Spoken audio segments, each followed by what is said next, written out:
In Indian history, where do we find the first mention of the term social contract?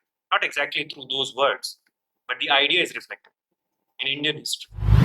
You said it means unique. Tell me something unique about yourself that will make you a unique civil servant. What is India's role in changing global order? Recently, what the scenario is going on everywhere in Pakistan, in China, Russia-Ukraine war. What is India's role in that, or how the role is changing in coming years? Anup, tell something about yourself in 60 seconds. Sir, as a person, I come across very open. So I find it very easy to strike communication with others.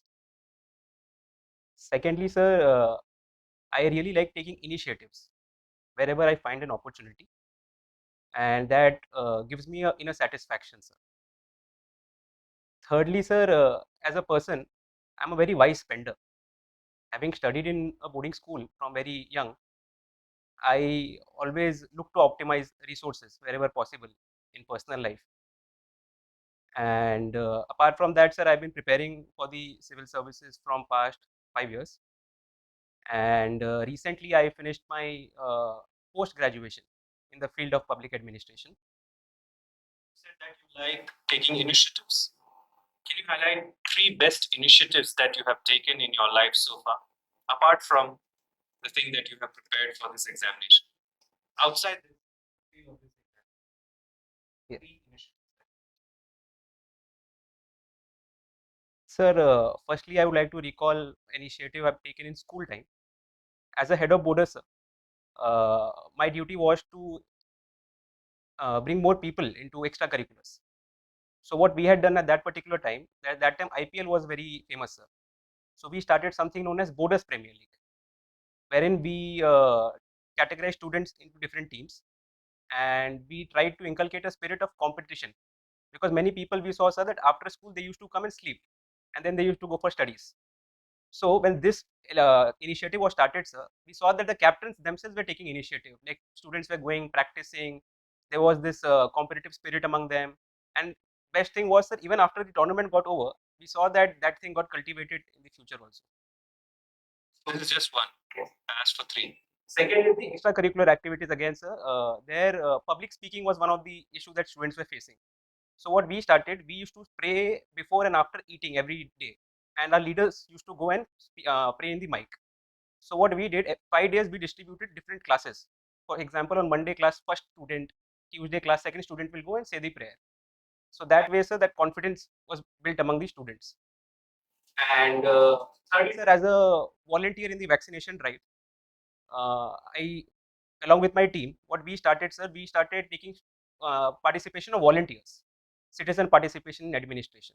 That we saw brought goodwill to the administration, bridged the manpower deficit that we were facing, and sir, also that one thing led to another, and it was hugely successful. You volunteered where? In Sundargarh? Yes, sir. Sundargarh, there is a city known as Rourkela, sir. So Rourkela administration. You did there in that area, Rourkela. How many COVID cases in Rourkela till date? Sir, I'm not able to recall. I will. Okay, percentage wise, which vaccine has been administered to most of the people? That is Covishield. Okay. Have you heard about the National Medical Register, which is very much recently in news? So yes, I have heard about it. Okay. Can you tell me something about it? Sir, that is in context of the digitization of the health sector that we are seeing. In that aspect, the National Medical Register will register all the hospitals and all the medical institutions there, that I can recall, sir, at this moment. Okay. Have you heard about the National Exit Test Next? Yes, sir. Sir, in the field of medical, the final year examination of the undergraduate students will be replaced by next, and that would also act as an entrance examination for the postgraduate. Sir, with my limited knowledge, I can recall that, sir, but I will definitely go back and. What about US MLE? No, sir. Pardon me. Okay. I'll try to read about it. What is it? Do a SWOT analysis. Sir, firstly, talking about the strengths of Rourkela. It is the steel city of Odisha, sir. Rourkela steel plant is located there. Secondly, sir, after initiation of smart city, we have seen drastic changes in the city in the last 4 to 5 years. And thirdly, sir, it would be hosting the Hockey World Cup next year, 2023. Weaknesses, sir. Firstly, it is a developing city, sir. So we see issues such as traffic congestion, illegal parking, that. And secondly, sir, issue of slums. About from the population is 6 lakh, and I think the slum population is around 1.5. Opportunity, sir. As I had spoken about the Hockey World Cup, so there's an opportunity, and the city is also famous for tourism. So next year, when many people come, it's an opportunity for Rourkela and the people and the administration to showcase its tourism potential. And threat would be the environmental issues, sir. We have seen, especially in the district of Sundargarh, the issues like man-animal conflict, forest fires, and in the Rourkela as such, sir, we see issues of air pollution. So that is a threat. You talked about the Rourkela steel plant. It draws its water from. So there are two rivers in the district. One is Sank, another is Koyal. So from the Sank river, the Rourkela district has established a dam which directly delivers water to the steel plant. Worth of that steel plant. Sir, I'm sorry, I don't recall. In terms of ranking, where it is placed. Sir, it is among the top. I can talk about the turnover of the Rourkela steel plant. If you have from last 3 to 4 years, the turnover is around 20,000 crore, and it is making an annual profit of about 1,000 crore. So among the enterprises under the sale, it is among the best, sir. And it was ranked the best in 2019. You have done your bachelor's in engineering, industrial engineering and management, and then you have gone for your master's in public administration. So why you switched from engineering to public administration, and why not again in the field of technology? Sir, my engineering specialization is industrial engineering and management. So I had taken that intentionally, sir, because in the final years we had been taught about management, and apart from that, sir, I started preparing for civil services, and my optional was public administration. So where I had acquired quite limited amount of knowledge, so I thought, sir, opting for post graduation will actually enhance my knowledge. Conscious decision which would assist you in your preparation for civil services. Yes. Okay. Have you heard about the postmodern public administration theory? Yes, sir, I have. Can you elaborate that theory? Sir, if we just compare postmodern to say the modern public administration theory was more about universalistic, generic theories, one size fits all approach. But postmodern in the field of public administration aims to appreciate diversity, sir. Localism, bringing in more pluralistic theories, ensuring that the theories are more ground reality based, empiricism, all these things. More nearer to free market or controlled systems? Sir, in my opinion, it would be near the free market, but then the idea is a collaborative governance, wherein we talk about multiple stakeholders coming together to improve the governance as a whole. What about the term called fragmentation of state and authority? Sir, no, sir, I'm sorry. If you have to make an understanding out of it, what can you do? Fragmentation of state and authority. Sir, we see that now different specialization is being promoted. So more and more we see the division of power, more and more units are being set up. So because of that, we see that there is lots of fragmentation, and sometimes, sir, the coordination is impacted. I can take an example, sir. I have studied in Bengaluru for more than 10 years. So, sir, right now there are more than 10 agencies who are responsible for lake management. Bangalore Sewage Board, Bangalore Development Authority. So because of that, sir, at times coordination suffers, there accountability weakens, and there is no unity of command. So for me, that would be, sir, fragmentation of authority as well as the. Okay. Can you define state and define it to a layman? Sir, I would ask a layman to explain or to tell me what he can see around himself wherever I am. For instance, I am in the street. I can tell him what can he see outside. He can see that the roads are built very well. He can talk about the traffic lights. He can talk about the waste management. He can talk about the environment. So I will say, sir, the primary responsibility of all this is state, although there are multiple players. Similarly, sir, my question to him would change depending upon the surroundings. What you're saying is more or less manifestation of good governance, or rather the lack of it. That's the government, not the state. So yes, in a way, it is true, sir, that whatever I spoken is that is about government, but government is overall part of state, sir. Although yes, the responsibility is broad based and very dynamic, but then, so the core of government for a layman would be that. Although we see there is presence of international relations, there is talk about security. My question remains: how would you define state to a layman? I'm not talking about the attributes of the state or the responsibilities of state. Sir, state to a layman, I would define as the overarching authority which is responsible for taking care of the people in every way possible. We can talk about any area and we see that the state is primary responsibility for that. And I can talk about history also, that how the concept of state had come. I can talk to him about the social contract, that initially there was no one. So you had everything you could do, I could do everything. And that wasn't sustainable. And that is how theory of social contract came and the state came. And then we see now. In Indian history, where do we find the first mention of the term social contract? Not exactly through those words, but the idea is reflected in Indian history.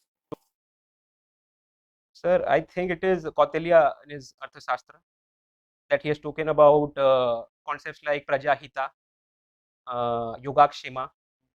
Those are concepts which we talk about the responsibility of state and social contract as such. About the Lichavis? Yes, sir. What about the Mahajanpads? Yes, sir, I've heard, but I do not know the details, sir. I know. Was there a social contract between the people of the Indus Valley? Sir, it is not very clear because we do not know how it was governed, although it is said that there were merchants and there were other people also involved. But sir, there is no clarity as such regarding Indus Valley government. Can you define anti-positivism?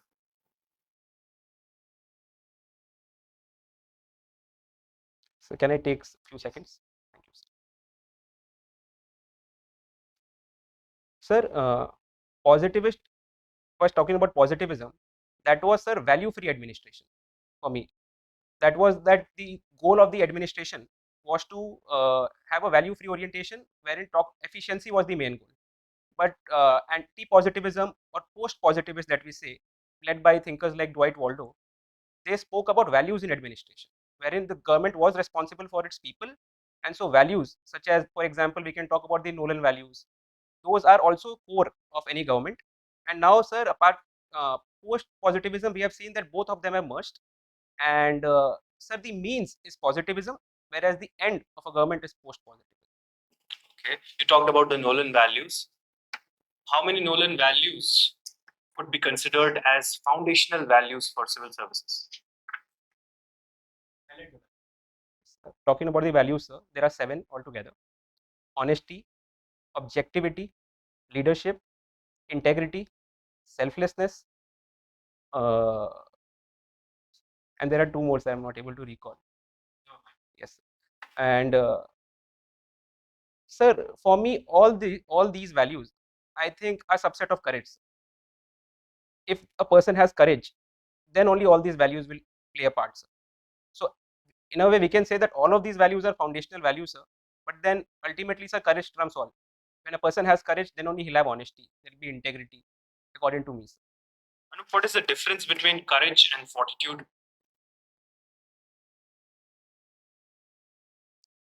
Sir, fortitude is more situational, sir, according to me. It is being able to withstand the that particular current adversity. At times of adversity, we see that there's demand for strength, and fortitude is that. Whereas, sir, I think fortitude would be a subset of courage, But ultimately, courageous person can only be have a fortitude characteristic. According to Plato, which is a cardinal value, courage or fortitude? Sir, it's courage, if I'm not wrong, sir. There are 4 cardinal values that Plato had given. So one of them was courage, sir. I'll go back and look into what I can recall. You have never accepted any form of employment. You have never been employed, rather. Any specific reason for that? Sir, initially I always wanted to prepare for the civil services, and that was my goal since the time of college. So I started preparing for civil services, sir. And then, sir, from past the beginning 3 attempts, I had reached the interview stage. So I always thought that there is some lacuna that needs to be bridged, and so I didn't take up employment that particular time. And after that, sir, I thought that I should continue my studies. So I joined post graduation in the field of public administration. And also, sir, I really believe that if I have an aim, then I should work 100% towards it to achieve that, sir. And so, in that context, sir, I think, sir, I've taken a conscious decision to first ensure that I. This could also be construed in a way as if you lack first-hand industry experience. Sir, firstly, during my college days, I had attended many internships, I had gone for many field visits. Apart from that, sir, I've always been trying to be attached to the ground level. For instance, as a volunteer, I ensured that I had some knowledge about it. Similarly, sir, I visit some industries wherever possible. For instance, I visited Rourkela Steel Plant to understand the how the management functions, what are the technology being used, etc. I was going through your DAF and I found that you love watching movies based on real life stories. Have you watched that movie, The Man Who Knew Infinite? So, sir, I wanted to watch, but then she mathematician, sir, great mathematician, Sri Ramanuja Acharya, I think, I'm not able to. Sir, I'm not able to recall. Do you intend to say Ramanujam? Yes. Okay. If we add all the positive integers, like 1 plus 2 plus 3, and if you go up to infinity, what will be the result?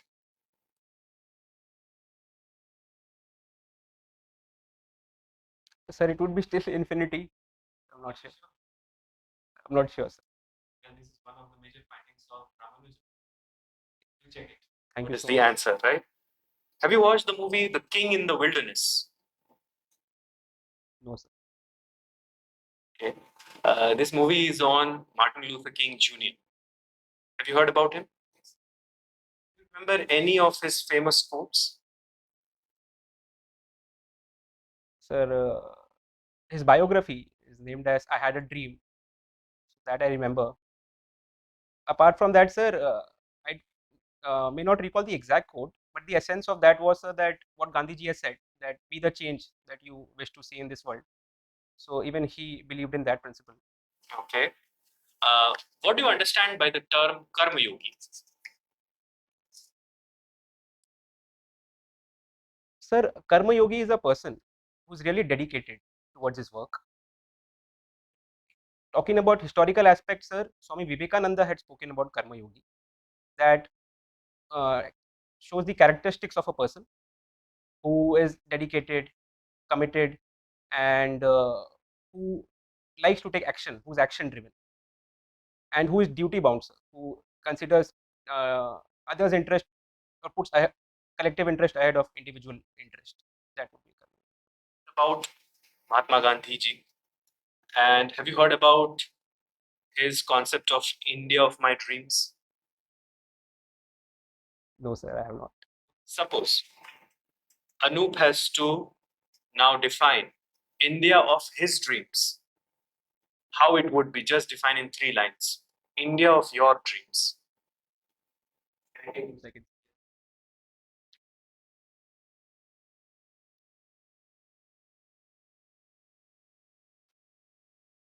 Sir, India of my dreams would be where, firstly, we consider ourselves as humans. We are actually human beings. So that, if that is emphasized, that we are all above humans, and we all our distinctions, whatever we see, if that is gone, that would be India of my dreams, sir. Secondly, sir, India would of my dream would be what Dr. Amartya Sen had spoken about in capability approach, wherein an individual has all the choices that he wants to take, and he's capable enough of doing that. And thirdly, sir, internationally speaking, would be where India uh, reaches to its potential, and that I would say is, as we usually say, that India has been in the past, has always been a forerunner. So we need, if we reach our potential internationally, I think that would be one of my dreams. Thank you, sir.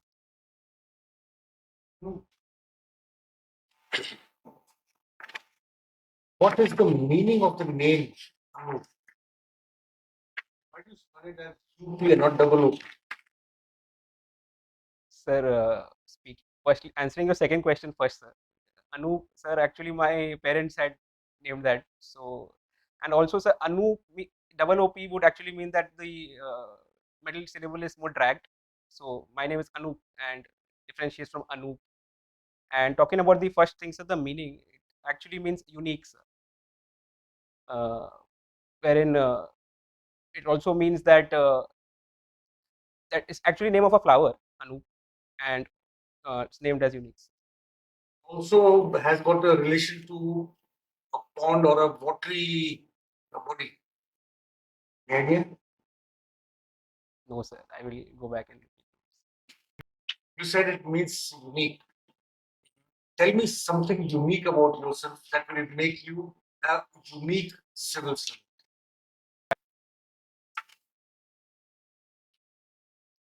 Sir, I always try to learn from my environment. For instance, I was sitting just few minutes back. I was sitting in the waiting room in the institute, and there on the board I had read, sir, that problems are not stop points; they are guidelines. Apart from that, if I can recall what I had read in that uh, room, sir, that faith is very important. That one must always have faith. So I think, sir, I always try to learn from my environment and incorporate that. Apart from that, sir, wherever possible, as I've spoken to sir also, that I always try taking initiatives, and I believe that, sir, a small innovation at the ground level, grassroots level, can have an amplifying effect, sir. Okay, you said you are very fond of hockey, right? And you also made a mention of the 2023 World Cup. Tell me, supposing if you are posted as a district collector and you have been given the responsibility of hosting the national hockey championship, you don't see many people taking interest in this game. What steps would you take? Tell me 3 steps that you would take to make sure that you ensure that the whole show is conducted in a fashion which is uh, probably one of the best ways that you could do it. Sir, my idea would be to convert that particular championship into a festival. And in that aspect, sir, some of the steps that I can take. One is that, sir, use local culture, for instance, folk songs, local nukkad nataks, so that to raise awareness among the people. That can be, say, in public places where we can actually ask the players also to come. That first would be that, sir. Sir, second would be to organize for example, if I know that a national championship is being conducted, say, 6 months down the line, I would I would try to promote hockey in school levels, school and colleges. For instance, we can create competition like inter-school competition, so that students also become more enthusiastic. They know about the game, who are playing, etc. And sir, third would be that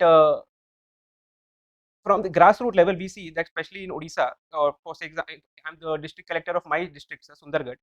Then, sir, there 50% is tribal population, and many of them reach far away, stay far away from the main stadiums. So I would try to ensure that there is accommodation also, sir, because then only they can come and watch and enjoy the match. And this had happened last year when trials were conducted. So there are many ashram schools, eklavya schools. So district administration tried to raise awareness and also provide accommodation to them. Uh, Let me come back to your date of birth. Do you have any idea as to what is your date of birth celebrated in India as? Sir, it is the birthday of Chaudhary Charan Singh ji, who was taking lots of initiatives in the field of agriculture. So it is Kisan Day, if I am not wrong, sir. Kisan Divas, right? Okay. You said just now that this is your fourth attempt at the interview. Yes. Where do you think things did not go well? Sir, I can divide my past experiences into two. First would be the first two attempts, first two interviews.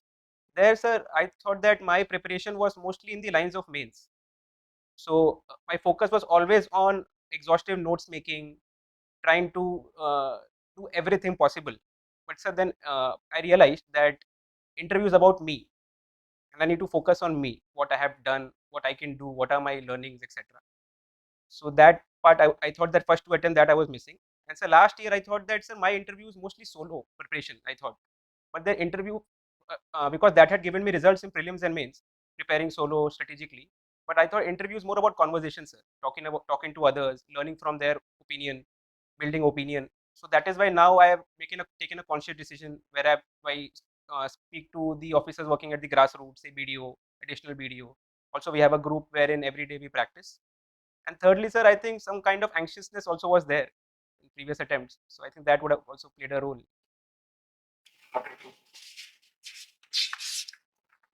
You were a university rank holder when you were doing your PE.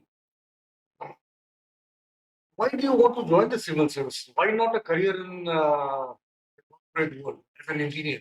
Would have made a great mark there also.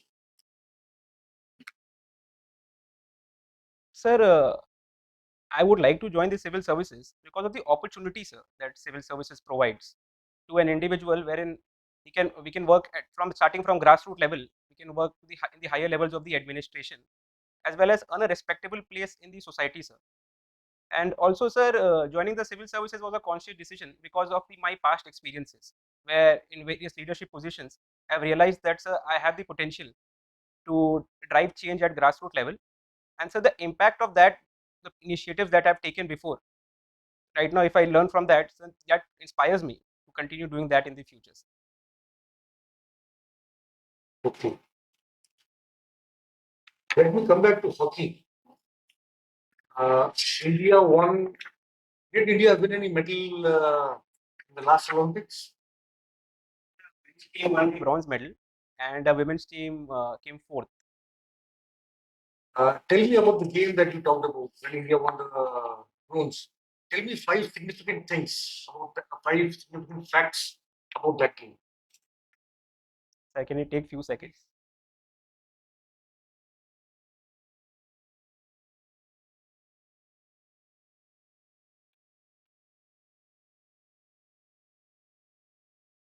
Yes, sir. Sir, I don't recall the team, but I recall the match. Uh, Firstly, sir, we were trailing in that game, and then we came back. So that shows a lot of character, sir. Secondly, sir, if we analyze the match, then most of the times we were playing with less than the total number of players. For example, total is 11. So we always, most of the time, we had players like 9 or 10. They were sitting because of the green card that they had got. Thirdly, sir, Indian team is mostly known for its skill, and that has been a USP since very long, sir. But now we see that the game of hockey had changed, and that particular game showed the transition that India is making, sir. In terms of strength, stamina, we see that we did not bow down even at the end. Usually, we perform well in the first half. In the second half, our game goes down, but that was not the case at that particular time. And sir, fourth would be the character shown by the goalkeeper, sir. Uh, we were leading in the last few minutes, and the opponent team tried to score at least 4 to 5 times in the last, I think, 2 3 minutes. But then the strength and resolve shown by the goalkeeper Priya Sijesh at that particular time was incredible, sir. And finally, sir, I remember after the match, I remember our honorable Prime Minister speaking to the players and the coach, and the emotions running down that particular time. So that was something memorable for me. Good. You said India won a bronze medal. Before that, India had won 8 gold medals and 1 silver, if I remember. Right? Had India ever won a bronze medal at the Olympics before this? Total medals by 11, sir. So as you had said, 8 was gold, 1 is silver, 2 bronze we had won. This was our third bronze, altogether 12 medals that we have. Was the last time we won a gold medal? Sir, I'm not very sure, but I think it was 1980, but I'm not sure. So 1980 or 70s. Moscow. Uh, you just now said about Rourkela. I know there was a time when Punjab was considered to be the cradle of Indian hockey. Which state is fast emanating as cradle of hockey in India now? And why? Sir, I think there is cutthroat competition, sir. We see that both these states, if we consider the players in our team, sir, I think about 75% players are from these two states only. Our captain Mandeep Singh is from Punjab, vice captain Birender Lakra is from Odisha. So both these states are doing really well, sir. But if we talk about in the past, sir, if we compare from past, then I would believe, sir, Odisha is doing really well. Punjab had been doing well in the past also, so it had advantage of early mover. But Odisha, it is doing well. And the reason for that is, sir, I think firstly it is the grassroots competition it is organizing. It is organizing inter-district competition to spot good talents. Second is infrastructure, sir. I think in my city itself, Rourkela Steel Plant is running, managing more than 2 stadiums, and former players have taken initiatives to train. And third, sir, I think involvement of private sector that has made a difference. Tata is running a high performance center. What Odisha has done is that Odisha has collaborated with 10 private sector players and given them 10 different sport disciplines to promote. And so that is making a difference, sir. When we talk of Odisha, we can't forget talking about an institute there, which is earning a lot of reputation. Yes. What do you know about? Sir, if I'm not wrong, it is the Kalinga Institute of Science. Sir, I do not have much information. I will definitely go back and look into it. What I do know is that it's a university, sir. They have from this completely integrated education, right from school time to the colleges, and even in colleges we see that there are different disciplines. This institute from other institutes. Sir, I had visited once because my sister was studying there. So, sir, what I had noticed at ground level that differentiates it from others is the exposure that it is giving to the students, sir, in school time. When we were in school time, sir, we never used to have a lot of exposure. Major difference. Sir, I'm not able to. Anything to do with the tribals? Sir, I don't have knowledge about it. Okay, one last question. What is the impact of the India-Australia economic cooperation and trade agreement? Sir, the impact is multi-varied. Firstly, sir, the bilateral trade between both the countries, it is about $27 billion. So it is expected to rise to $50 billion. Second, sir, employment. It is said that it will create more than 4 to 5 million employment in the long run. Third, sir, I think the way the trade agreement is negotiated, I think it is a learning for us, sir. For instance, many sensitive sectors where we see that it could have been impacted, those have been left out.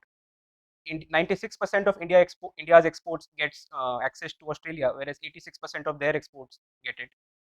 And thirdly, sir, it would also give flip to the IT sector, wherein we see that the double taxation issue that the IT sector was facing, wherein offshore services are also being taxed, that won't be taxed. So I think that would be another factor. And finally, sir, it would also help our students there, because post the college, we've seen that 4 years free visa would be given for study as well as work. So that would be another advantage.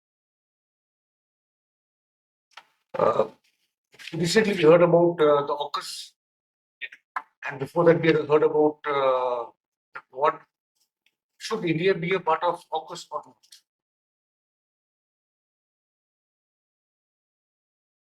Sir, if we talk about Quad, then Quad is mostly economic centric, sir. We see that now it has become. and the focus is to promote critical technologies, more collaboration in the Indo-Pacific. And AUKUS is more tilted towards security, sir. We see that before nuclear submarine, now hypersonic missiles. And one area where India wants to do well is maritime security, sir. That is on a part of our concern. So joining AUKUS may help us in that direction, sir. But then, sir, if we talk about the three partners there, none of them share border with China. None of them faces the issue that we have.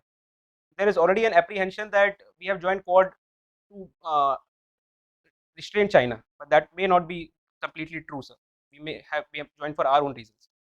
So in that context, sir, I think collaboration will with them may help, but joining AUKUS, I don't think is the right thing, sir, because we already have nuclear submarine. We are working towards hypersonic missiles, and we have already moved fairly advanced in that stage. So bilaterally, we already have signed logistics agreement with all the three countries. So I don't think AUKUS joining AUKUS will help us. We also have a project called as Project 75. Any idea what that is about? Yes, sir. If I'm not wrong, sir, it is a project to develop electronic submarines with air propulsion systems. Uh, Sir, I am not able to recall it. Nuclear. So basically, that allows us to, sir, I'll definitely go back and look into it. I'm confused. Sir, it is to promote development of submarines, and that is in collaboration with France, wherein and also, sir, our local industries have been involved in the manufacturing sector. So that would also give flip to the defense indigenization. Recently, I'm sorry, I'm exceeding my time, but we talked in terms of the French collaboration. Recently, we heard about an Indian collaboration, HEL, collaborating with an Israeli organization. Very recently, for something called as the MMTT. Have you heard about that? What is it about? Sir, I'm not able to recall, but can I take a guess? Is it about the medium range missiles system, sir? It is about refuelers, mid-air refuel. Any idea about it? No, sir. What is the need of a mid-air refueling for India at the current moment? Sir, it would help us strategically. We see that we are facing border issues with China, and even Pakistan's Air Force is being upgraded, especially with the help of China. So mid-air refueling will help us to last long during the time of combat. And we have seen that last year only, last year we had with Pakistan the combat by the Air Force. So in that context, it would help us.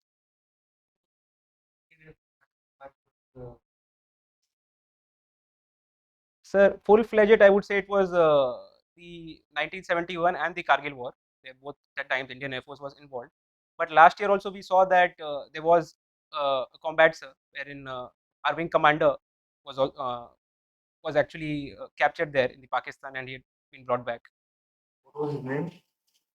Sir, I do not remember his insignia, and that would be wrong in my part, sir. But name is Abhinandan. But I think squadron leader. I'm not sure. What do you mean by insignia?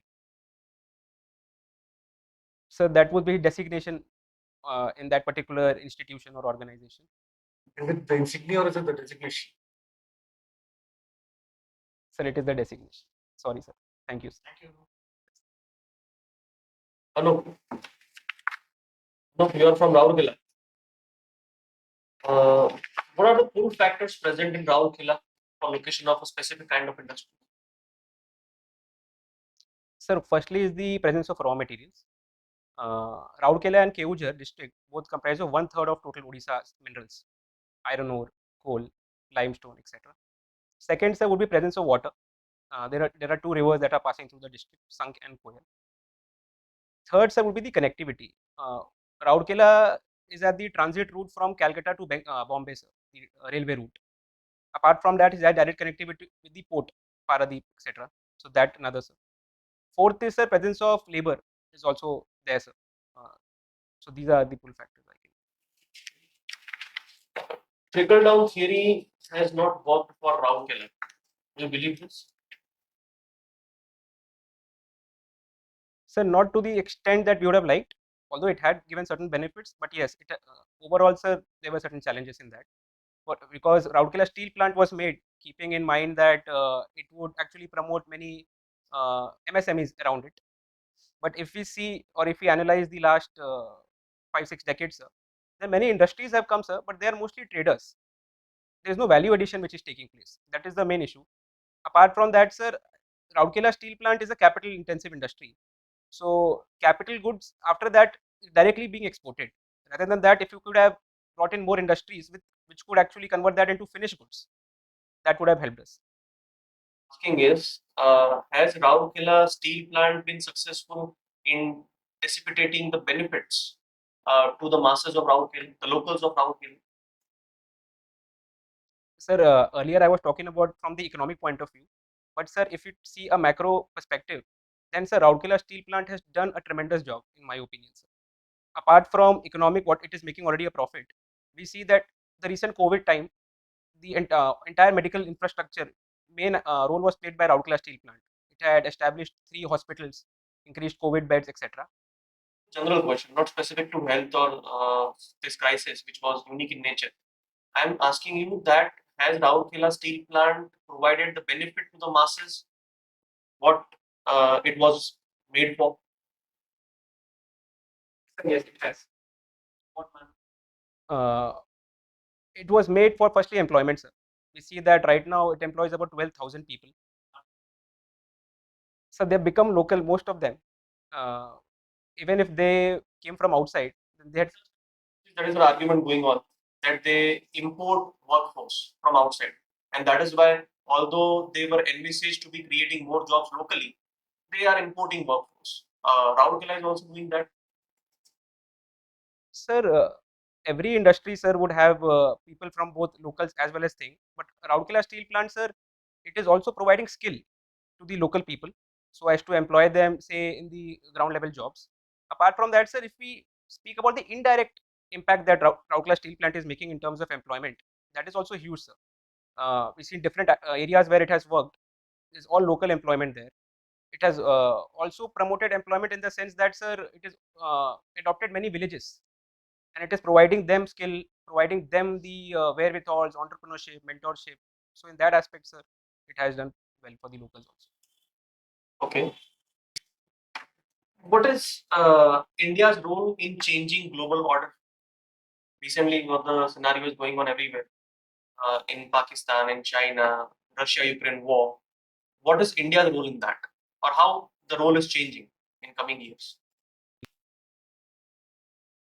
So the role of India in definitely expanding than what we had seen in the past. Sir, we see that right now there are two blocks which are emerging. One is the Western led by US, and secondly is China centric led by Russia. And if we see, then India is only one of the few countries which have good relations with both the blocks. And that is why we had seen that recently leaders from different countries had also visited India. So, sir, India's role, talking about multilaterally in different institutions, India's role in terms of, say, South-South cooperation, we as be a leader of other people also, other countries like developing and low developed countries, that is bound to rise, sir. And thirdly, sir, in the neighborhood also, we are seeing that there are crises in Sri Lanka, there is crisis in Myanmar, there is an issue with Nepal, Pakistan, everywhere, and we have seen that we are involved, sir. And in that aspect also, I think our role is expanding. Okay. You must have read about Swami Dayanand Saraswati. Have you? Any specific attributes of Swamiji you do not like or do not admire? Sir, I have read about Swami Dayanand Saraswati, but not very deeply, sir. I can talk about his achievements and the initiatives that he has taken. Uh, but, sir, to talk about the specific characteristics of Swami Dayanand Saraswati, sir, I may not have the required knowledge to comment on that. Okay.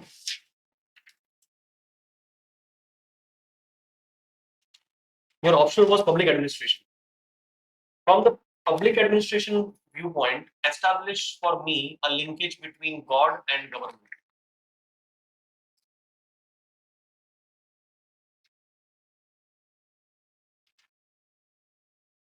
Sir, historically, it was seen that religious based laws were in vogue. So, that aspect, sir, the source of laws were religion. Slowly, over the years, we saw that public administration drifted towards the secular made laws. Constitution came into being, man made laws, and the concept of secularism starting from French Revolution, and now we see that is there, sir. So now I see, sir, that religious has become a personal sphere, and public administration per se, there's a some kind of separation, sir, between God. More on religion and government. I am focusing on God and government. Let me simplify for you. At some point, government is considered to be equivalent to God. So, is this thinking changing in contemporary times, or still the belief is same that government is equivalent to God? As God has a responsibility to look after everyone, in the same fashion, government has also this responsibility to look after everyone. Is this thinking changing in some fashion? It is definitely changing. So if we Talk about in the past, we used to say that the king is the law, and now we say that the law is the king. So if we compare government to God, or say at that particular time, kings used to function. So whatever they said was correct, sir. Their morality was people's morality. But now that is not so, sir. We see that the government is working in consonance with people. So people have equal stakeholdership. So everything is debated, analyzed, and then we come to a conclusion. So I think, sir, in that aspect, I would say that God does play a part, but then right now we see that the thing is reduced, the impact on public administration. okay. Recently, there is a controversy going on regarding non-vegetarian food. You must have read it in newspapers. What is your take on that? Should a specific period be designated as a period with where no non-veg food should be allowed, or a specific location should be designated or earmarked in a manner that no non-veg food should be allowed? So ultimately, our fundamental rights provide us the right to choice. Try to have whatever Food we would like to eat, when we would like to eat, where we would like to eat. So apart from that, sir, I think there is also a right to economic livelihood under Article 19. So considering these things, sir, I don't think putting a blanket ban, say, on a region or a particular time may be right, sir. Yes, people have their own choices, sir, and if that particular thing happens, that, say, for example, some festival is going on and people, so locally, sir, actions can be taken after consulting with each other. But putting a ban, say, on a particular time or particular location may not be right, in my perspective. Consultation, what you are talking about, it should be consensus based, or do you have any other mechanism in mind? What if the consensus is not in different stakeholders? How should we approach? So then the law should take its course, and the law says that, as I had spoken about in earlier things, Law is unjust. Would you implement such law? If it at core of the heart you believe that the law is unjust, what would be your stand? I will take two references, sir. First, Gandhiji had said that unjust law is no law at all, and secondly, sir, Socrates, if you talk about same philosophically, he had been imprisoned and sentenced to death because he spoke truth. And when he was asked to leave, he was asked to escape, he said no. Although the law is unjust, law must take its course. But yes, we as individuals, responsible individuals, must try. From your answer is you said that unjust law is no law at all. That means you won't consider an unjust law to be a law, and you will refrain yourself from implementing it. Am I correct? No, sir. Perhaps I did not portray my come across. No? yes. I was trying to say what I'm trying to say. Here is that, sir, the unjust law is not no law at all. That's for because it is inherently unjust. or not? That was my question simply. I would implement it, sir. But then I would also take a conscious effort to bring an amendment.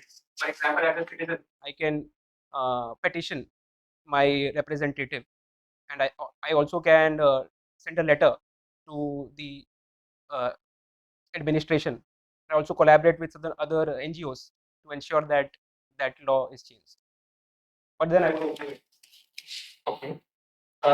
This is your fourth interview, right? Since last 5 years you are preparing for civil services, and don't you think your adamancy, what I call, in joining civil services, is hampering what you could have done in nation building, or how you would have contributed economically to the nation, to your family, to yourself? It is hampering that, or it is acting as a hindrance in that path. Sir, I believe that this is an investment that I'm making, sir. Investment for the future. If I'm able to succeed in what I'm doing, sir, then I would be able to make much larger impact when I get an opportunity to join the civil services. So in that aspect, sir, I would say I'm right now planning or in that preparatory stage. So it would not be hampering the nation at this moment, sir. Because once I get into the services, I think, sir, I would make up for the time that I have spent preparing for the services, the values that I have learned. And one thing I've realized is, sir, that after preparing for civil services, everybody is a winner, irrespective of the result. Okay. You believe in which school of thought, pragmatic or idealistic? Sir, long term wise, I would be always thinking about idealistic, and in short term, it would be pragmatic, sir. I think in short run you are being idealistic. Long term you might get pragmatic. Nonetheless, your service preference shows that custom and central excise you have accorded fourth preference, and income tax the fifth preference. Indian Revenue Services. Why is that? Any specific reason? Sir, I had consulted some of my seniors, and they suggested me, sir, that right now after the implementation of GST, the work has become more diverse, more challenging in IRS GST. So there will be more opportunity for me, and IT also is a very good service, sir. But then right now we see that the focus more is towards stability, and GST has a lot more challenges and diversity, sir. So because of that. How focused on stability in IT? So that there are not many large scale changes that we are seeing. The changes that is there, that is only continuity with change that we are seeing in IT. For example, income tax slabs being changed and other things. But if you see GST, sir, it is a transformational change that we have seen. And so in that context, I said the challenges would be much more, sir. Okay. In India, it is the saying goes like this, that we have lesser roads and more cars. What is the reason behind that? Sir, reasons can be multiple, sir. If I talk about Bangalore, I'm from Bangalore, sir. I've studied there for a long period of time. So road density is very less. For instance, in Delhi, if you see once there is 21 kilometers per square kilometer road, whereas in Bangalore there is 9.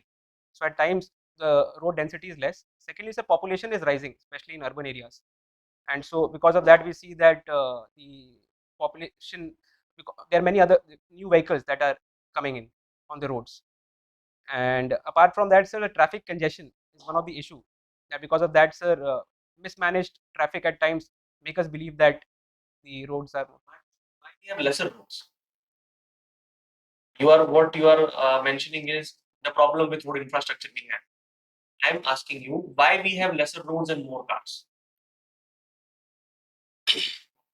So that is because the capacity development has not been kept pace with the rising vehicles and population. So that would be the reasons. Okay. One last question from my side. Your mother tongue is Hindi, right? Tell me a quotation in Hindi which has a mention or passing reference of the qualities you have and also the weaknesses you can have an established quotation or of a quotation of an established thinker, or you can yourself make your own quotation. Sure.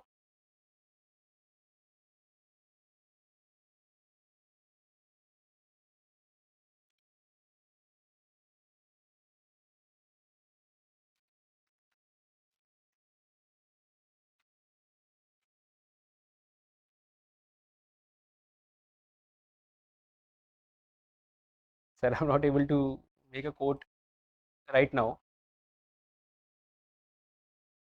but I can speak about Sir Shri Atal Bihari Vajpayee had spoken in the parliament that whatever we do, he said in Hindi that कल जो था वो वही रहेगा, आज जो है वही रहेगा, सब चीज चलते रहेगी पर हम नहीं बदलने चाहिए. The situation around us changes, but then we should remain what we are. So I'm not able to recall the exact quote, but that was the essence of the quote that Shri Atalji had made on the floor of the parliament. So that I would say. Thank you. Anup, one final question before we end this interaction. You might have come across this famous slogan, Sabka Saath, Sabka Vikas, Sabka Vishwas, Sabka Prayas. Add a fifth to this. सबकी आवाज. Your interview is over. We will reconnect with you in some time for a feedback. Anup, before I come to the feedback section, I would like you to self-evaluate your performance. And if you have to rate your performance on a scale of 10, where will you place yourself? It would be around 3.5 to 4. You're being modest. Firstly, I think sir's questions, many times I was not able to answer them directly. I think question was something, I was saying something, then sir had to repeat that what I'm trying to say is this. So I think that is very important to answer the question rather than talking about. Sometimes, sir, right now I feel that I have so much knowledge that at times it becomes, yeah, I go ahead, and that may not be required. So that I'm trying to work, but then I think I should stop at say 2 or 3 points rather than going on and on. Apart from that, sir, there were certain areas where I could have easily maximized. Like sir had talked about, say, a quote in Hindi, and I said something which was really not what sir had asked for. So those things. I hope you see that self-realization is the first step towards improvement, right? First, we must understand this, dear, that it is not a test of your knowledge. Your knowledge has already been tested in the pre and in the mains. This is the test of your personality. What is being actually looked at? These things, whether you have intellectual depth or not, or you are intellectually shallow. Do you have balance of opinions? Do you have values like non-partisanship, impartiality, integrity, compassion, etc.? Will you contribute in the delivery of social justice? Do you have temperament to serve with perseverance? Right? And how do you respond in stress? Are you a problem solver? Are you a problem maker? Can you resolve crisis? Right? These are the things that are being looked at. The aim is to judge that whether you can be trained or not. That is what is being looked at, right? So it's a complete analysis of your personality. The way you talk, the way you walk, the way you present yourself, the way you make decisions, right? The thought process, everything. So let me highlight the good things first. You are very well dressed for the occasion, but I would like the tie to be placed a bit more appropriate because your buttons are visible. That gives an impression as if you are in a relaxed frame of mind. You have excellent communication skills. Your command over language is brilliant. You maintained a good smile, decent smile throughout the interview, which was a very good thing to notice. You are very decent, very polite. Your personality radiates positivity. Some of your answers were brilliant. And let me highlight some of the answers which I liked personally. First, when I asked you the very first question, tell me something about yourself in 60 seconds. That was very well handled. Karma Yogi, you answered that very well. You were never been employed. The reasons behind it. So you made a good answer there as well. India of my dreams. I like that answer. Unique about yourself, the name and something, you handled that very well. Hockey tournament arrangement. Then bronze medal hockey. Well, the thing that is being tested in this question was not the facts, but how do you respond when facts are asked from you? So you made some good statements there also. Punjab versus Odisha, very good answer. India-Australia trade agreement. One of the highlights of your entire interview was the Quad and AUKUS answer. It reflected balance of opinion. Also, I can relate it to India's changing role in the new world order. That was also handled very well. Some of the questions could have been handled better, like you have already realized some of them. I'm not going to repeat that. But some information that you have passed were not correct. Like you said, an unjust law is no law at all. Who said this? It was Saint Augustus, right? Gandhiji reiterated it. He was defending his civil disobedience. An unjust law is no law at all. Hence, we must disobey within the realms of non-violence. Right? So be correct with your facts. Do not misquote anyone. Then the answer which you gave at the fag end of the interview, Sabki Awaaz, was very good. Actually what I wanted to test was presence of. I was not looking for something that would rhyme, but you nailed it. So it was very good. So be appropriate when you quote someone, especially a person of eminence, right? Now let me talk about those areas where you need improvement. Apart from what you have already said, the way you took off your mask was terrible. Never take your mask off like that, right? It gave an impression of some Marvel movie. It has to be decent. Right? Take it from the lower end of your face, not the upper end. Don't pull it out like a helmet. Clear? And then you placed your mask all the time on your face. It was not correct. The right way of gentleman behavior is take off the mask, put it inside your jacket, so it does not distract anybody's attention. The way you were sitting, okay, your sitting posture was appropriate, but it could be better. Like your spinal cord should touch the back of the seat. In that way, you remain relaxed as well as you look very attentive. Do you understand that? Sometimes I felt that you were bending over. You were dragging your feet under the chair. These are signs of anxiety and gave an impression as if you want the thing to end as soon as possible. Right? So, and your hands were continuously where they were throughout the interview. It gave a very mechanical appearance. So in between, you can change your hand position. Do not move your hands very drastically, but sometimes you can lock your fingers. Do not hold them like this, otherwise you'll start playing with them. Lock your fingers. You can put your fist around the hand like this, or something, right? So make these changes. Your feet should be parallel to your knees, right? They are now dragged inside. When you place them ahead of your knees, it gives a laid back kind of attitude. Dragged inside, it means anxious, nervous. This is the right posture. The knees should be and the feet should be in line, right? And the distance should be slightly lower. Otherwise, if you spread your legs too far, yes, this would be more appropriate, right? And feet slightly open. Feet closed, toes open, right? So that would be the right posture to sit. Your eye contact was not appropriate. The right way of having the eye contact is when somebody asks you the question, look into that person's eyes and wait for the question to finish. Once the question is finished, do not shoot your answer because there could be a supplementary question or a clarification around that question, right? So wait for that moment. This showcases a value of your personality, which is patience. Right? Very key attribute in administration, because in administration, most of the days would be days of failure, very few days of success. Right? So you have to be patient in what you do. Once the question is done, then it would be better if you slightly lower your gaze.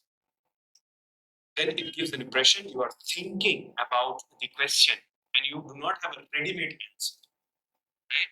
So it again highlights one aspect of your personality, that you engage in the thought process, right? Which is very key element.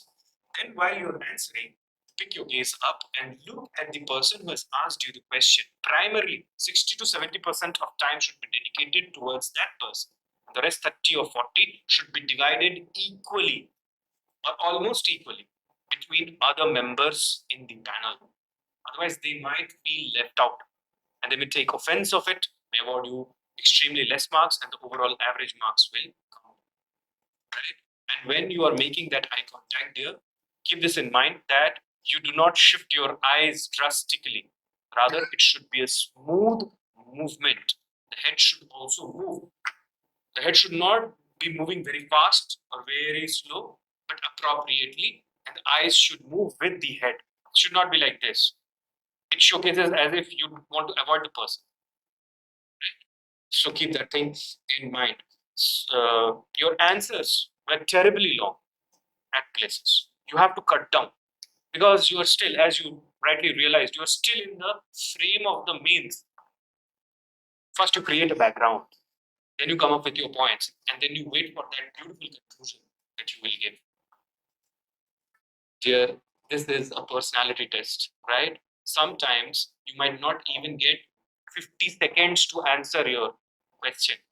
There could be an interjection, there could be a counter question, there could be a supplementary question, there could be a random question.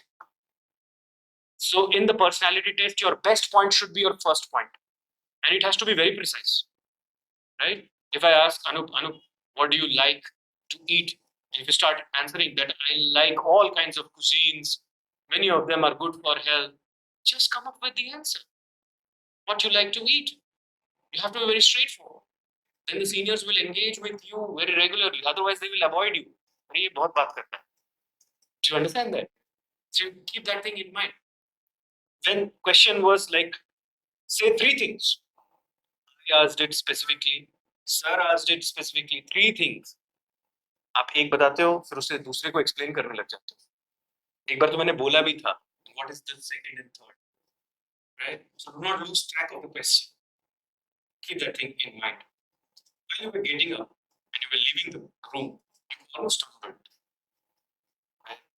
Sometimes what happens, Anup, is everything went well, but as you are leaving, suppose outside the door, you just do this or something like that, and the door is slight closing like this, right? We can see you. Do you get it? So it seemed that you were acting, that you are relaxed, but you were not. So keep that thing in mind. Take time to sit and take time to get up.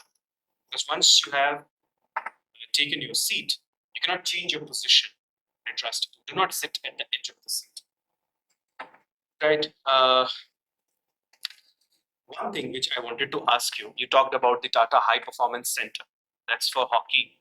Then have you heard about the Tata Football Academy?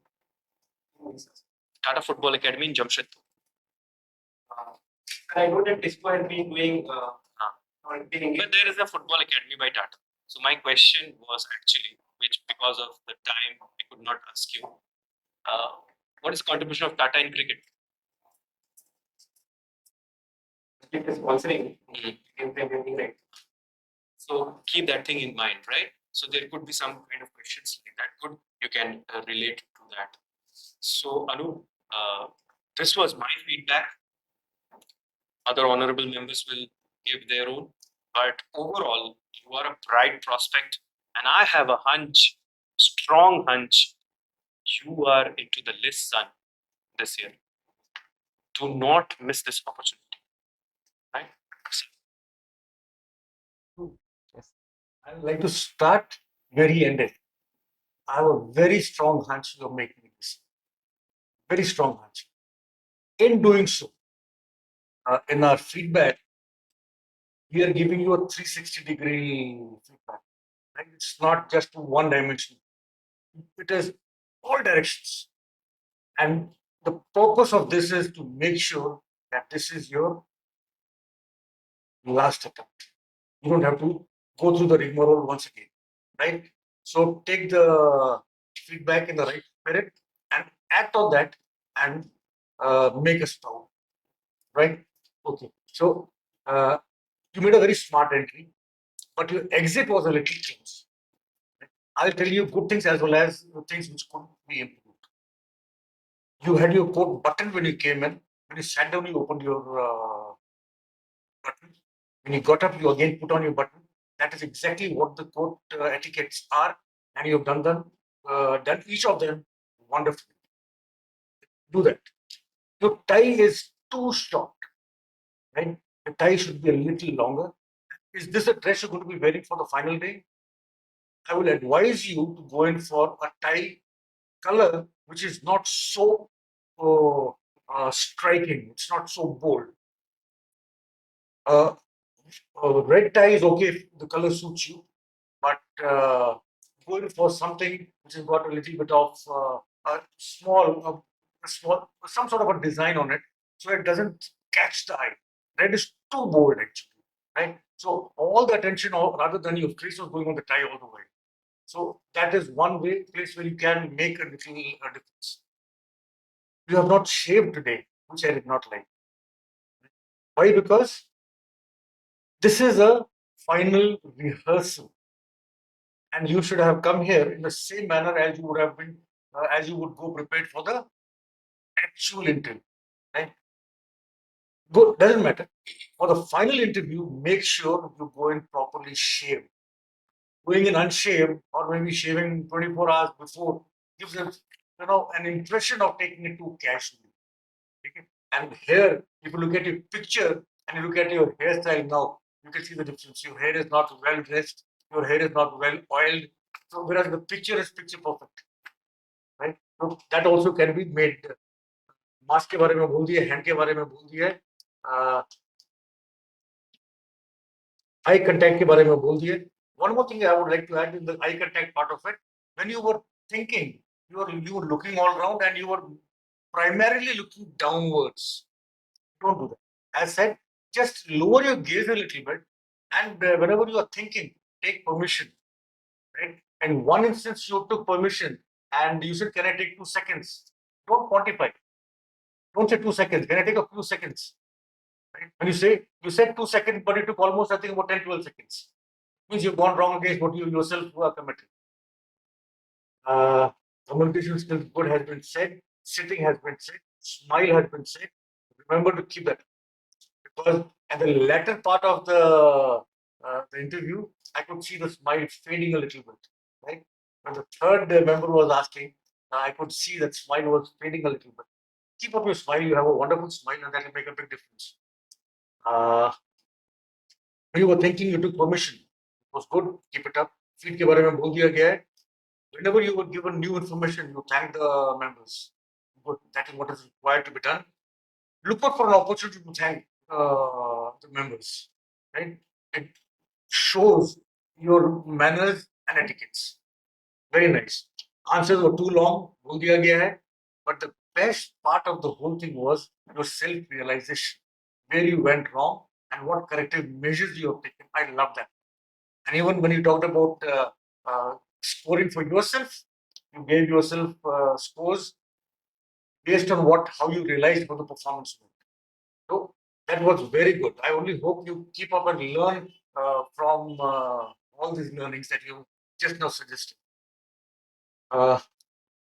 Hockey festival, you said World Cup hockey, I will take it as a festival. Wonderful answer. SWOT analysis of Rourkela, excellent answer. India of your dreams, excellent answer. Wardenaucus, awesome. The slogan, Sabki Awaz, was the icing on the cake. But when you were asked a quote, you did not mention a quote. You mentioned a statement which he had just made, but even that you did not remember correctly. You very correctly said Prime Minister Atal Bihari Vajpayee ji. Very nice. Gave it the due respect that it deserved. That was the right way of doing it, but you did not remember it correctly. So, in such cases, it is advisable to remember something and say something which you really can remember exactly, not try remembering and then say, I'm sorry, I'm unable to. In that case, better you can say, I do not recall at the moment. It's good enough, right? One place where I felt uh, Project 75 is about conventional submarines, right? But one place where I felt you should have done better was about Kalinga Institute. You said your sister is studying there, right? And you visited the place. You should be knowing about it. Kalinga Institute basically is, you know who started it? So he is a person who is famous in India, very, very famous for that. He has a mission of, uh, teaching 2 million indigenous people, tribal people. And that is what his mission is. Very, very noble mission. So, it is about tribals that he is trying to empower. That is where you should have a little more knowledge is required. Because when you talk in terms of Odisha, one name that springs to mind, apart from hockey, there one which you answered very well. One other name which springs to mind is KISS, the Kalinga Institute, right? So a little bit of knowledge there would do a lot of good to you. The scores that we're going to give you, let me tell you, whatever the scores are given to you, you still have scope of doing and bettering that also. I will not be surprised to see you in the merit list on a very high, but don't let complacency set in place. You worked very hard. Uh, let this be the last attempt and make sure that complacency is kept at arm's length. Right? All the very best. When is the interview, by the way? Next month, same date, 11th of May. Little bit of knowledge about the day of the interview also. 11th May ko kya hai? You remembered about Kisan Divas. You did not remember the actual the name as when you said wing commander, it's not the insignia. Insignia is Yes, sir. I should have done that. is the Yes, sir. it's the rank, Rank. designation, the rank. So remember, 23rd December ka bhi, as well as 11th of May. May ka. You do a good of all the very best. Thank you, sir. Public knowledge of yours is very good. Your language is good. Your communication is good. Hockey knowledge good. Non-veg answer was decent. And as rightly mentioned, the best point was sabki awaaz. I like it very much. But some improvements are needed. Apart from eye contact, your hand position, which was mechanical. You could have done better in this definition of state initially. Also, when asked about why you want to join civil services, you have mentioned respectable place in society. See, although it is the actual answer, everyone is striving for that only, but it might be taken in a wrong manner by the board that you are striving for prestige. You are prestige hungry. So try to avoid that. Show more of an attitude of public service, working on the ground, diversity, opportunity, etc. Okay, so avoid such kind of word. It is fitting. Your answers could have been better in the questions like God and government. Precisely, I was asking you about how government is compared to God at multiple places. Suppose in socialist economies or form of government, where it is believed that government will provide everything to everyone. So that is where government is compared to God. So that was the comparison which you would have to make. You in the initial segment of your answer, you gave the comparison of or the linkage between religion and government. That was not the question. The question was God and government. God is separate thing and religion is separate thing. Okay, it would have been better. Unjust law answer was not appropriate. You are an implementer of law. You are not concerned about whether law is just or unjust. Even if it is unjust, you said rightly that you'll consult some NGOs, you'll put forward some suggestions, what are improvements required. But your straightforward answer should have been in the first part of your answer only that I will implement the law. Okay, you are the implement. You are not there to decide the morality of law, whether it is just or not. Okay. And then the question regarding less roads, more cars. The simple answer would have been that, sir, India's tax to GDP ratio is not appropriate compared to OECD countries and emerging countries, and that is why government's tax collection is less, and government could not spend enough in roads. It is primarily because of tax evasion. So what happened is the amount which is avoided in tax payment, that is being used by the people or the masses to purchase cars. And that is what the vicious cycle is. The number of cars are increasing, but the road is not increasing proportionately. So that was the appropriate answer, which I was expecting. And the quotation, your Hindi is your mother tongue, right? तो हिंदी बोलना आता है अच्छे से? आपके quotation जिस तरीके से आपने बताया, उससे भी मुझे लगा कि आप हिंदी में इतने फ्लुएंट नहीं है. क्या बात, ये बात सही है? फ्लुएंट है आप, तो फिर कोटेशन अच्छा क्यों नहीं आप फ्रेम कर पाए? Because of maybe anxiety only, sir, because I was thinking कि मैं what could I have said. So I could have said something like किसी भी कार्य में right now again, sir, this anxiousness. My question was that you have to highlight your qualities, strengths, as well as your weakness in the quotation. You could have said, sir, I could frame a quotation only on qualities. If you permit me, I'll say. So you can take a permission on that, and you can you could have highlighted only strengths, है ना? लेकिन आपने वो भी नहीं किया, आपने पूरा ऑल टुगेदर वहाँ पे फंबल हो गया, सब गड़बड़ कर दिया. ठीक है. सो कोटेशन आप हिंदी में, इंग्लिश में एंड ओडिया, अगर आपको थोड़ी बहुत आती है, because you are from Odisha, तो थोड़ी बहुत तो आती होगी, तो they may ask you to quote a statement in Odia as well. तो उस ऐसे स्टेटमेंट्स तैयार करिए कि जिसमें कोई कंट्रोवर्सी ना हो, और उसमें आपकी जो पर्सनालिटी है, आपकी qualities, even some of your weaknesses, जिसको आप ओवरकम करते हुए नजर आए, ऐसे स्टेटमेंट्स आपको प्रिपेयर करने चाहिए. ठीक है, तो पहले से प्री प्लानिंग करके जाइए उसको. और जैसे ऑनरेबल मेंबर्स ने बताया, मुझे भी लग रहा है कि आपका लास्ट अटेम्प्ट होगा, आपने बहुत इंप्रूवमेंट किया है. आपका ओवरऑल इंटरव्यू काफी अच्छा था, except some of the improvements which are required. ठीक है. आपके लास्ट कोर्स कैसे थे कुछ? Last year I scored 165, and earlier, sir, first two attempt it was 140s. So last अभी मुझे लग रहा है बहुत इंप्रूवमेंट कर लिया है आपने, और गुंजाइश भी है आगे इंप्रूवमेंट. ठीक है, आप 200 पार कैंडिडेट हैं आराम से. Anup, before I disclose your marks, anything specific you would like to ask? firstly, this is the first time I've opted for AWS. Till now, I wasn't a AWS candidate. So, can the or will the board ask me on my EWS, like, do you think you deserve it because you've studied in a good school, or say 5 years you are not doing anything, you're studying, so and belonging to AWS category, so don't you think you should have worked? So these kind of questions can be expected, sir. They can be, and you have to prepare good answers for them, right? One rule that I will tell you, thumb rule that you should keep with yourself is never present yourself as if there is the system and you are ready to exploit it. Right? Rather, you should take it that you have an opportunity and you have exercised that. It's not a system which you are exploiting, rather an opportunity which you are enjoying. Right? Or you are, see, the law permits, everything else permits. Right? So you say that when EWS, the scheme was released, then I fulfill all the criteria. And hence, because the government has allowed me, I have taken this this kind of this reservation. Right?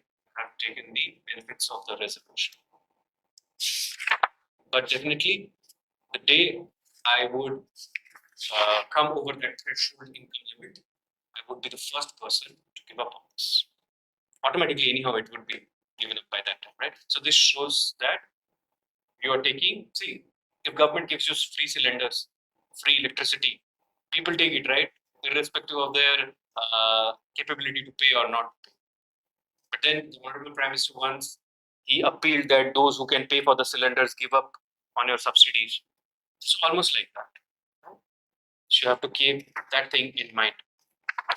And you have studied in good school. How you are managing your finances, If you're not working, be prepared for a good answer for that. Are you still dependent on your father or other family members? Do you do any other kind of stuff? So keep that thing in mind, right? Where you showcase that you are self-sufficient economically, or even if you are dependent, you are not dependent like a parasite. Do you get it? Try to portray that thing. Okay, I'll just come back to that question, which was asked regarding an unjust law. Will you implement it? See, what you place at a higher pedestal, personal morality or public conscience? Sir, conscience, public conscience. And lawmakers, they are driven by public opinion, and public opinion are shaped by public conscience. So if that law is unjust, have faith in the people. Say this, that the people will definitely amend the law in future. I will implement the law because that's my civil services duty. Civil services code of conduct says this, that I have to be an executor, right, of law. But at the same time, I will also highlight my reservations where I feel the law is unjust. That section, not the entire law. I do not go for blanket statement. I will write my reservations about that law in the drafting section and send it to my superior authority. This shows that you have faith in public and you have faith in the system. Do you get it? Rather than taking an idealist position or a position like a journalist. That has to be incorporated. Another question was about the non-vegetarian things. So how to handle these kind of questions, especially because I have studied in Karnataka, and these things are in news, say from hijab controversy, Ajan controversy, and this thing also. So how do we handle? What's my approach, right? You said that we have the fundamental right to food and livelihood. So after consulting stakeholders, only the decision should be made. You handle it very well, and you should handle like this only, whatever the controversy is. See, the board member also knows that what is right and what is wrong and what is being done, what is politicized. So just present yourself like what you did today. That is more than sufficient. They won't go into too much detail of it because they know that it is a politically motivated issue. So they'll ask just a basic question: what is your political tilt, whether you are rightist or leftist or some religious biasness you have or not? What that is what they are checking. Come across as constitutionalist, neither rightist nor leftist nor centrist, constitutionalist, right? So you back your statement with fundamental rights. At the same time, you should also keep a door open for democracy. If public, all the stakeholders, through consensus or mutual consent, they can come up with a solution wherein they can respect public sentiments. That would everybody should feel that the country is their own, right? Even the majority. Keep this thing in mind, right? That their sentiments also matter. Specs is fine, or I've got one more specs. I just wanted to show you this thing I have won my last interview. This specs.